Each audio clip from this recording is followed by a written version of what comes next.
I'm Paul Levinson, and welcome to Light On, Light Through, episode 218, my review of the Beatles, Get Back, Part 3. Well, this has to be the shortest period of time between episodes of Light On, Light Through. I just posted episode 217, my review of the Beatles, Get Back, Part 2, a few hours ago. But in Part 3, John tells George, hey, when you're working on a project, finish it. Stay with it until it's completed. And that certainly seems like good advice, so I'm taking John's advice, and since Parts 1, 2, and 3 of the Beatles Get Back are really part of the same review project for me, here I am with my review of Part 3. If I had to pick the single best moments, though, in the nearly 9 hours of this superb, one-of-a-kind documentary that is Peter Jackson's The Beatles Get Back, it would be in Part 3, and it would be Paul McCartney saying, whew, smiling and continuing the concert after turning and taking note of the robotic cops, or whatever they call them in London, intruding into the Beatles' rooftop performance. These same cops on the ground floor had been threatening arrests and claiming they weren't making threats before they demanded to go up to the roof. Good thing they don't carry guns over there like the police do here in America. Widening the focus a bit, the whole rooftop concert was a splendid, high-octane tour de force finally shown in Jackson's movie in its full extent, making the original film of the concert that we've been watching all these years seem two-dimensional in comparison.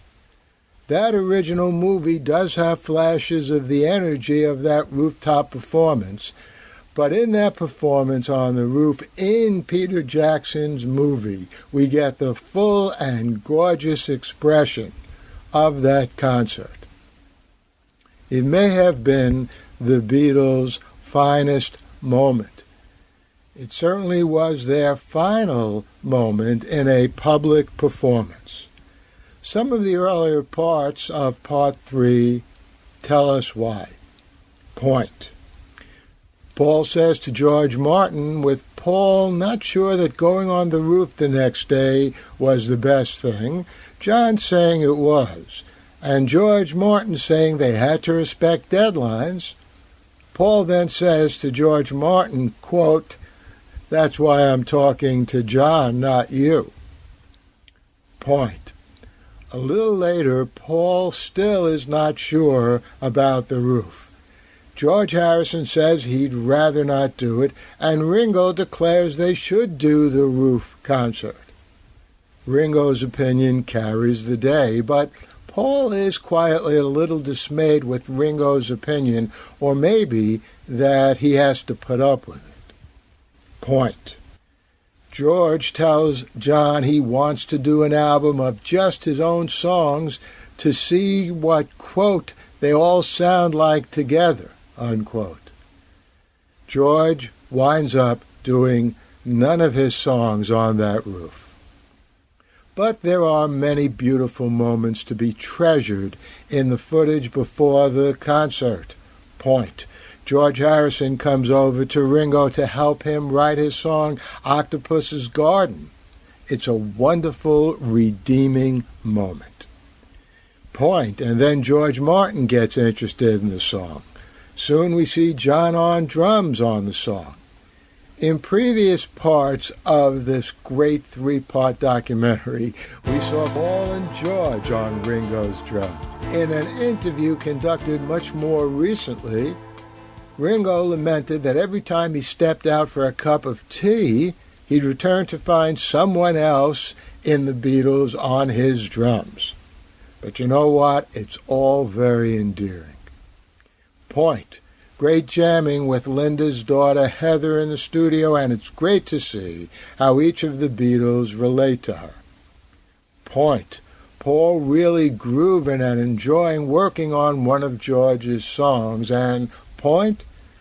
George telling John he took John's advice, given some 10 years earlier, that when you start writing a song, you should stay up and finish it. That's what I was alluding to in the first words I spoke on this podcast. So there was lots of love and good energy between the Beatles, even with all the problems. And the rooftop concert was magnificent. So why then didn't they stay together? Clearly, there's even more to the story than Peter Jackson showed us in his documentary. But watching it changed my perspectives on the Beatles forever, largely for the better, and I'll be forever grateful Peter Jackson made it. The Light on Light Through podcast.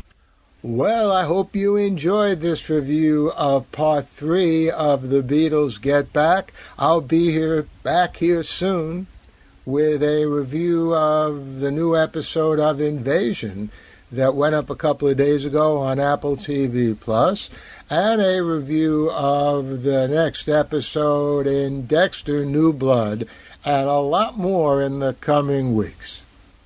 In the meantime, stay safe, stay sound, and enjoy.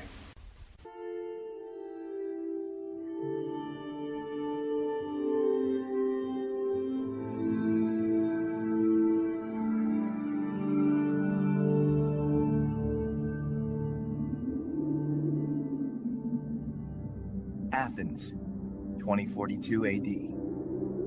She ripped the paper in half, then ripped the halves, then ripped what was left again into bits and pieces of history that could have been. Sierra Waters had read once that, years ago, it was thought that men made love for the thrill, while women made love for the sense of connection it gave them.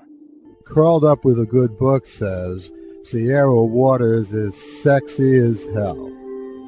You can find out more about The Plot to Save Socrates by Paul Levinson at theplottoSaveSocrates.com.